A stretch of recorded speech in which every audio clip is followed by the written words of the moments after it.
So this Thursday I'm going to go and do my first foreign race of this channel, and that is Hyrox Dubai. But when I tell people I'm going to do Hyrox, people are like, wow, that sounds amazing. What is Hyrox?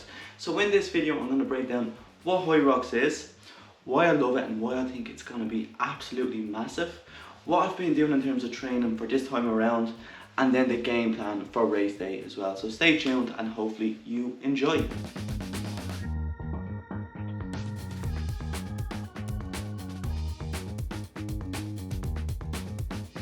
So let's start off with what Hyrox is. So Hyrox is one of the fastest growing sports event in the world. Last year it had over 90,000 athletes take part across 40 countries, and this year it's going to be even bigger. So Hyrox is a race that consists of running and then functional movements. It's a complete test of endurance, explosiveness and strength. And the way it works is that you do 8 1K runs with a functional exercise in between. And then functional exercises are the ski rig, the sleigh push, the sleigh pull, the rowing machine, wall balls, lunges, farmer's carry and then burpee broad jumps. And the objective of Hyrox is to complete all these exercises and all these runs in the fastest amount of time. And there's lots of different divisions when it comes to Hyrox too. There's the men and women's singles, there's the men and women's pros, there's relays, there's Hyrox doubles as well, where you can essentially race with a partner and kind of split out the exercises. Hyrox team have loads of great content on their website and on their YouTube channel as well, if you want to go and kind of get a flavour of what the events are all about. And chances are there's going to be an event popping up near you as well. I would suggest sign up because they do sell out fast. So now that we covered what Hyrox is, let's talk about why I love Hyrox and why I think it's going to be one of the biggest sporting events, if not the biggest in the world in the next few years. So for me personally, Hyrox is the perfect competition. The reason being is it combines my 2 favourite types of exercise. That is running and functional training. Hyrox tests all different aspects of our fitness. It tests for endurance, as there was a lot of running involved in Hyrox with the laps. It tests our explosiveness with the ski rig, the sleigh push, the row machine, and it also tests our strength as well with the sleigh pull, again the sleigh push and the wall balls too. So it's a complete test of our overall fitness. And with that said, I think Hyrox is complementary to different disciplines of training. For example, I run a lot and I'm in the process for training for the Amsterdam Marathon in October. Hyrox training has helped me massively with this. Not have I only become fitter through the likes of strength and explosiveness, but my endurance has also improved as well.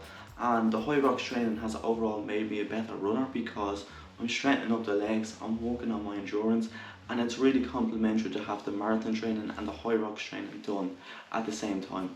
And when it comes to accessibility, Hyrox is really easy to train for.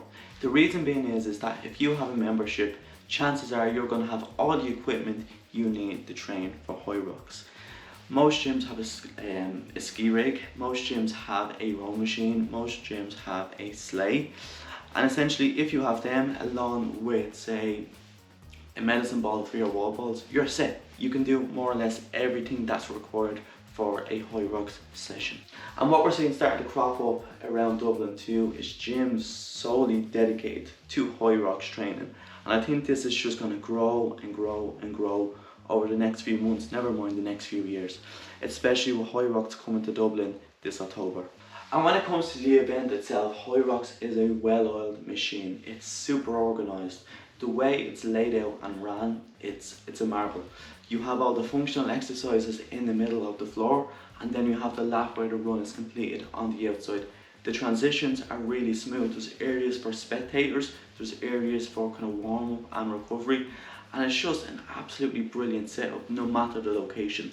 And the atmosphere at Hyrox is absolutely electric. It's like walking into a rave. The music is hopping, you just see people taking part in the runs and the functional training exercises, and there's just a great buzz around the place. So now let's talk about what I've been doing in terms of preparation for this Hyrox. Race day is this Saturday, and over the past couple of weeks I've been training for Hyrox and my marathon simultaneously and combining to 2. And the way I've structured this is essentially to have 6 sessions per week. 4 of them are runs and 2 of them are strength and conditioning, and I've been getting a compromise running or a Hyrox simulation session in every second week. So as mentioned earlier, Hyrox tests the body in 3 different ways: endurance, explosiveness and strength. And this is how I've been structuring my training routine over the past couple of weeks. So let's start off with endurance first. And endurance is super essential for Hyrox as there's a lot of running involved. There's 1k loops. But the endurance also helps with the different elements of training there. So it helps with the ski rig, the rowing, the lunges, the wall balls, essentially everything. And to build up my endurance, I've been doing 2 things: running and compromise running. So on the running first, this really kind of coincides with the marathon training too. I've been doing 1 long run a week, which is 20k or more, and then kind of medium runs during the week as well, all at an easy pace, and that is ranging from about 8 to 14k. I've also gotten a few compromise running sessions in, and for anyone that doesn't know what compromise running is, it's essentially doing a running interval followed up by some sort of strength training and then running again, and doing this for a sequence of time. And the focus with this training is to really build up the aerobic system to keep the heart rate down throughout the Hyrox sessions and the Hyrox race itself, meaning that I have more stamina to push through the race and essentially get a better result. Now let's talk about explosiveness. So explosiveness comes into play in Hyrox with the ski rig, with the sleigh push, with the row machine, as well as we need to maintain a high effort for a sustained period of time and recover fast. So with this, I've been incorporating a lot of high intensity work into my training sessions: the assault bike, the row machine, the ski rig, sprints as well. And the whole focus of this is to find flow where I get comfortable at working at high intensity, but also to recover faster as well, to really drop the heart rate so I can work that bit harder for a sustained period of time. So some example of how I structure a workout here is I could do say 10 calories on the ski rig, take a 20-second break and then go again, or say 10 calories on the row machine, 20-second break and going again. Focus here is to make sure that I recover fast, I get the breathing right, I make sure that I'm pacing correctly so I don't blow out too fast, and essentially just get faster, fitter and stronger at these exercises. And then the last element of my Hyrox training block is strength training. And this is, for me, the most important. The reason being is it was my downfall when I competed in Glasgow last year. And strength training is super important here, as you're pushing 150 kilos on the sleigh push, you're pulling 110 kilos on the sleigh pull, so you do need a certain level of strength. But you also need muscle kind of endurance too, because you have to do 100 wall balls, you have to do the lunges as well, which is going to be taxing on the body. And these exercises were my weak points in Glasgow, and it's where I lost the most amount of time. So it's not happening again. So to prepare for this, I've been doing 2 strength training workouts a week, 1 upper body and 1 lower body. And in some weeks I've even getting 3 or 4 sessions in. I've been working closely with Frankie in G-Force on this. And in terms of the way we structure a session, they're all based around supersets. And usually our sessions consist of a superset on back, a superset on chest, and then a finisher on arms if it's upper body. Or on the lower body, a superset on the glutes, hamstrings, and then a finisher on conditioning. And the supersets are essentially 3 exercises back to back targeting 1 body part. So for example, if I'm doing a superset on my back, it could be 6 pull-ups, it could be 12 20 kilo dumbbell rows, and then 24 face pulls. And then on the legs, it could be say 12 wall balls, 6 squats, and then 24 box jumps or wherever.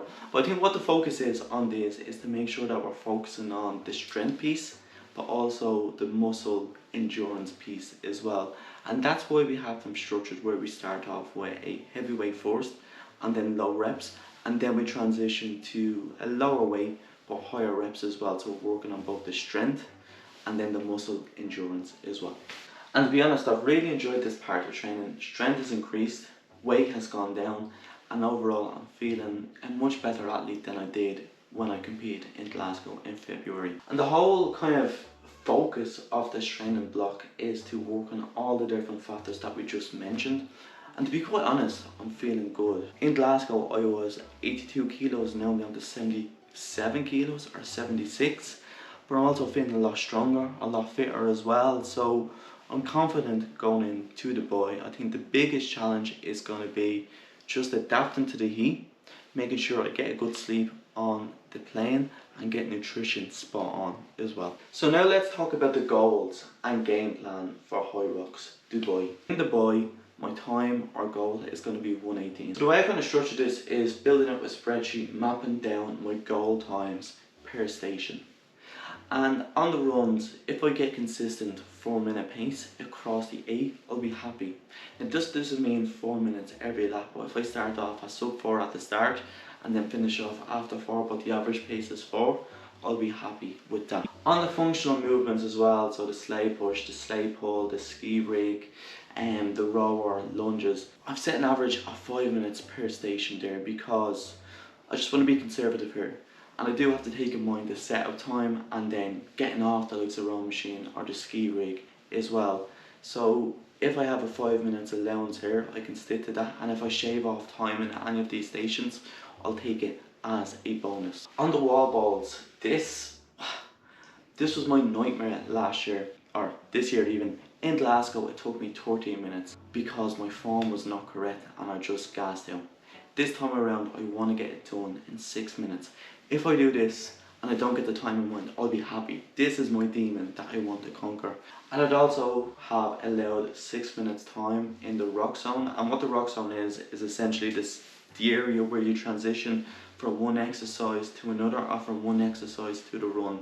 So it takes a bit of time getting in and out of them, so 6 minutes should be enough. So I think the keys to success here is to really make sure that I pace myself correctly through the whole entire race. I think last year, or last race even, I went off too fast and gassed out. Last year as well, or last time, nutrition wasn't great, so that's something that I have to improve this time around. So I'll have a gel or maybe 2 gels that I'll take during the race, and also keep hydrated as well because it's going to be 40 degrees in Dubai. The race will be indoors with the air conditioning, but that heat the day before and the morning off is going to be taxing, so I need to keep hydrated. Also, I really need to focus on doing the right technique in terms of making sure that I don't get any penalties from the judges, but also to make me more efficient in the movements. So, for example, making sure I do this sleigh push in the most efficient way, the sleigh pull in the most efficient way, so I'm not losing any time here, but more importantly, not losing unnecessary energy. So that's it with the game plan and goal. And if I come back with a time of 1 minute 18, I'll be happy. If I get under 1 minute 20, I'll be happy. If I get sub 118, I'll be ecstatic. But let's see how it goes on the day, and yeah, we'll see how it goes.